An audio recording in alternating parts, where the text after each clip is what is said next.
The Chargers only allowed 13 points to the Bears. But watching the film, the Bears left a few plays on the field. So how well did this Chargers defense actually play? And also, later on in this game, Asante Samuel does something that's pretty exciting. So while I pull up this film, make sure to like and subscribe if you do enjoy this content, man. It helps me out so much. And now, let's get into the film room. Now, the very first play of the game, man, Asante just got burned by Darnell Mooney. But look, he's pointing at Alohi Gilman. Alohi Gilman pointing back at him. It looks like there's some communication here. Asante is asking if he has help over the top, I think.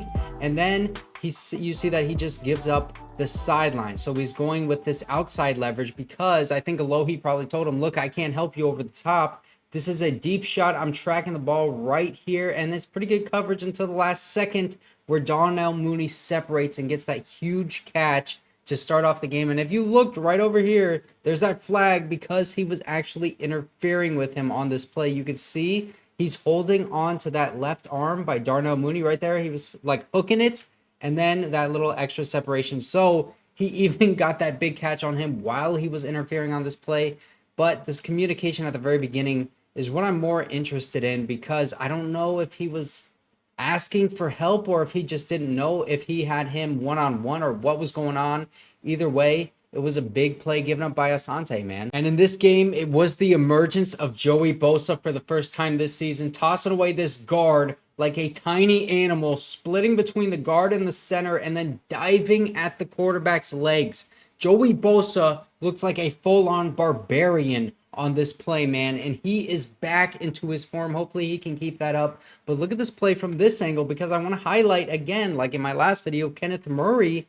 He does a pretty good job in zone coverage here. You can see when he drops back into the zone, he's angling his body towards this receiver, and he's playing far closer to him than he normally would. He'd be way closer to this hash if he just did that backpedal thing like I showed you in the last video. So Joey Bosa playing like an absolute god, and then Kenneth Murray getting, piecing things together in zone coverage. Now, here's what I hate about this Brandon Staley defense, man. We're playing way too far off on this weak side, and they're completely isolating this receiver over here because we're just going to do a quick pass to him and force this defensive back to come up and make a tackle. This is Asante Samuel Jr., and as you can see, he's just being dragged downfield. This is an easy 8-yard pickup on first down just because we are giving up all of this space. And listen, man, it would be okay if you give up all this space and our cornerbacks and our safeties are really good at tackling, but we're just not. Now in this play, we're going to see that they're going to target both of these linebackers, Eric Kendricks and Kenneth Murray, in zone coverage right here.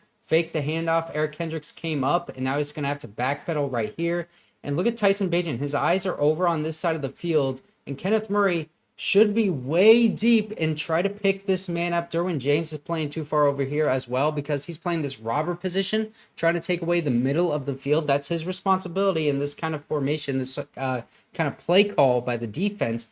But Tyson Bagent doesn't fit this thing in there, and he goes to the underneath option, and both of these linebackers come up pretty quickly, but it still results in a first down, as you can see.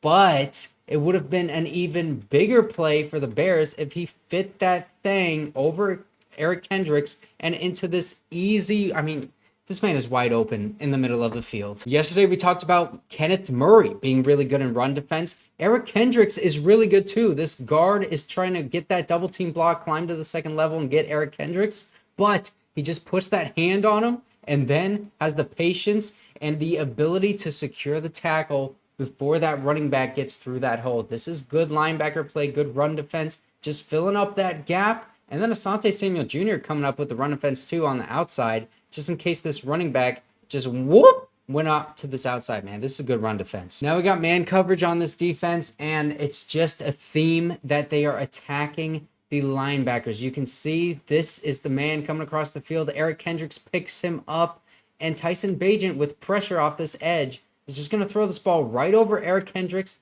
to a wide open DJ Moore. That is right. We had DJ Moore and Eric Kendricks. It's just a bad matchup, man, but they are attacking the linebackers consistently in man and zone. You can tell it's man because Derwin James is on the tight end, Michael Davis on this receiver, and then we have Jasir Taylor taking the running back out of the backfield. The first man that crosses Eric Kendricks' vision right here is probably the one that he sticks with and takes over across the middle of the field. It's a zone that turns into man because of the concept that they're playing. It's kind of a confusing scheme that Brandon Staley has, but sometimes it leaves linebackers like Eric Kendricks on speedy receivers like DJ Moore. Again, man, this run defense is so good. Eric Kendricks this time is just going to swipe away this guard in the second level and then fill up that gap that the running back is trying to get into.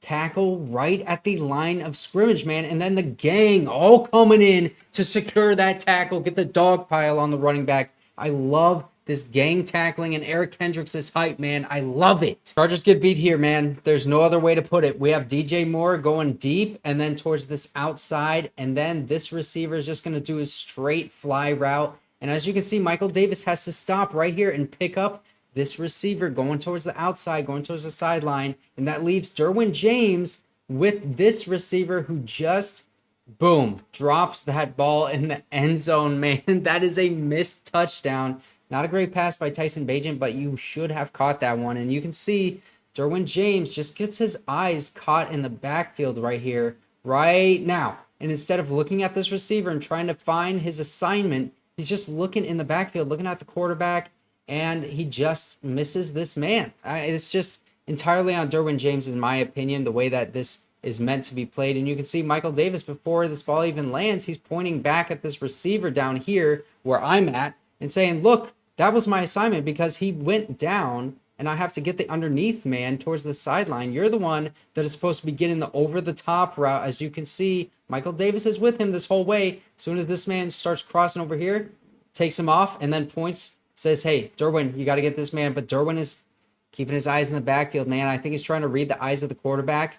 I don't know what's going on, but this one, I think it's on Derwin. Bro, check out these back-to-back plays by Sebastian Joseph Day, just throwing away that guard. And then, yeah, he got taken down, but he forces this running back towards the outside, off balance, and Khalil Mack and Eric Kendricks are there to make the tackle. That is all because of Sebastian Joseph Day being a nuisance on the inside of that offensive line for the Bears. But also, look at this one, because we have Sebastian Joseph Day here tossing away that guard again because he tried to lunge at him, and you just throw away those arms because if he's lunging at you, that means he's not got a good base. He's off balance. Also, Joey Bosa doing a good job on this edge, throws away Cole Kmet, and then makes that tackle along with Sebastian Joseph Day. Again, man, we are just playing so far off. This is in the second half. We're doing this soft zone like they always do, and Tyson Bagent just going to throw this curl route to this receiver. Asante tries to come up and get the tackle. It'd be good if you made the tackle. It'd only be 8 yards,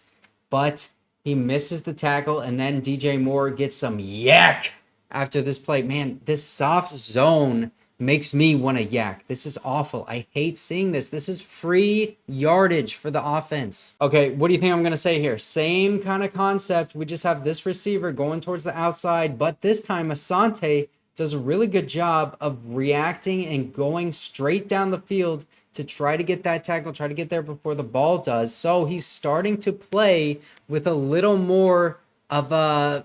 He's starting to come downfield faster, man. He's starting to understand what's happening in front of him and react to it before it happens. Here we go. This is a perfect example. This last play, Asante read and reacted really well to what happened in front of him. This time he's playing really far off. He's not backpedaling really. And then he takes that one step backwards, plants that foot because he sees this curl route. And then he just, boom, tries to get that diving interception, but barely doesn't make the play. That ball just bobbled and hit the ground, but still, check it out in full speed. He's playing so freaking far off. Doesn't take too many steps back. Takes that one step back because he doesn't know if this guy's going deep or what.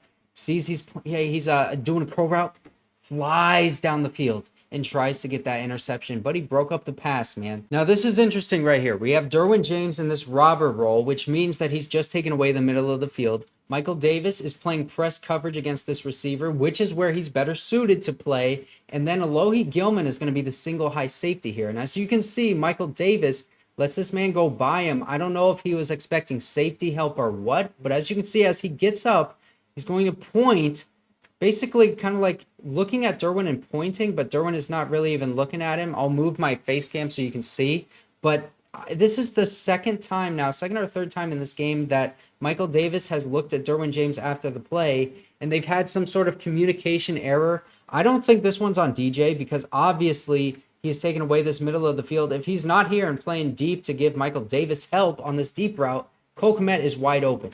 And also look at the way Asante Samuel Jr. is playing DJ Moore. He's totally giving away this inside leverage because he knows Derwin James should be taking away this middle of the field in that robber position. So Alohi Gilman is the one that is playing the single high safety, I think, and should be way over there giving Michael Davis help. But also, this man just kind of runs right by him. So, bad defense, either in communication or just by execution. I can't tell exactly which one it is. Again, we are giving so much space at the bottom of the screen with Asante down here. But like I said, he's starting to not go back as much as he used to and just read and react to what's going on in front of him because he's understanding that a theme here is these Bears are trying to take all of the space that the DBs are giving. So he flies down the field, almost gets another interception, breaks up another pass. This time it's on a 3rd down. I love that he's starting to fly downfield like this and not just play deep and play back. Rather than doing that, he's just keeping everything in front of him and flying down the field and getting there. And you know, in the later part of this game, he's getting there before the ball was. And that's exactly what I think Brandon Staley is wanting to do, playing these DBs that far off. Now, this is just great defense all around. We're still playing pretty far off with Asante, but still, again, he's reading and reacting well to this route in front of him. Jasir Taylor playing this hash and numbers zone very well. Eric Kendricks coming up with Cole Kmet. And then we have this receiver who is going to have a wide open space in the middle of the field, right? Because we took away Eric Kendricks, the linebacker, with Cole Kmet. But wrong, because Alohi Gilman sees it, flies up the field, breaks up that pass, and then DJ is right there for the interception. And that is another turnover in this Bears game, man. The 2nd interception. Just good defense all around. And then if you look at the top of the screen, Michael Davis is playing man-on-man with DJ Moore. There's nowhere to throw this ball, bro. Absolutely nowhere. This is just really good defense, and this is what we need to see consistently out of the pass defense because it would make this team so much better. So that is all of the film from the defense in this Bears game. And man, Asante Samuel Jr. towards the end of this game starting to play really instinctual and trusting what he sees, kind of like Kenneth Murray does in the run game. That is what I want to see more of out of him that would really help this pass defense and the Chargers in total. And if you want to see how Kenneth Murray played against the Bears, he played really, really well in run offense. You should check this out.